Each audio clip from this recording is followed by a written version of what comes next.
Hello, my name is Dylan Holmes, and this is my personal speech on different leadership styles and communication styles. As a student, I'm always curious to see the different situations that I find myself in, and how my communication styles differ with different types of groups of people. And it's also, moreover, curious to see that how I can collaborate with a coworker who is very cautious about taking feedback, and you don't want to step on their toes. And these two different communication styles and leadership development strategies will ultimately help you later on when you want to get produced results and you want to work effectively in a team. Moving over the powers in chapter 10.2, I learned about the referral power, the legitimate power, and the expert power. The expert power is a power that I use on a day-to-day basis. Say somebody comes to me with a business data analyst question, which is my major. I'll be able to answer that because in a more guided and teachable tone, because that person is looking for somebody to be a teacher almost.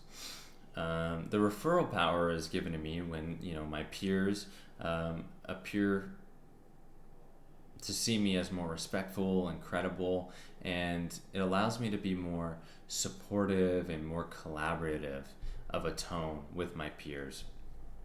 Moving over to legitimate power, I have this power when, say I'm given a project manager role of a team.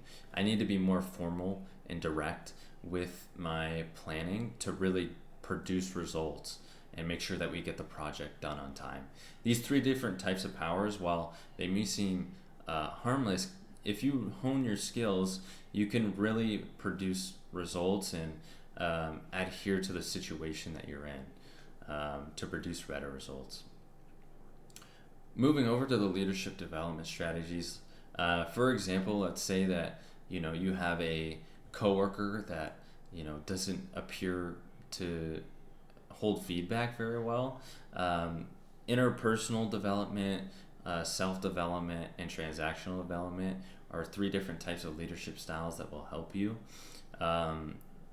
Self-development can help you if you're speaking to them but don't know how to go about it, and it'll help you reevaluate the way that you're talking to them and making sure that you're not on the wrong side of things, and hoping for the best.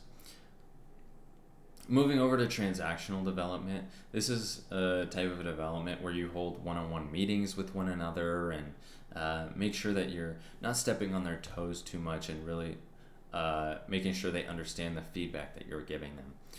And then moving over finally to interpersonal development. This is a type of development where you build relationships. It doesn't have to be necessarily in the workplace, outside the workplace, whether that's going on hikes or sports, and really bonding outside to fully understand their side of the story. And using these three different types of powers that I learned from the book 10.2 and 10.7 will really help you in the long run, really achieve better producible results in a team and as an ASU student. For me, going on now that I've read this, I've started to implement it in my life, and I've started to see some resounding impact within my life, and me being able to be more socially aware to the different types of groups that I'm talking to, and the different leadership opportunities that I've been in. Thank you so much. I appreciate it.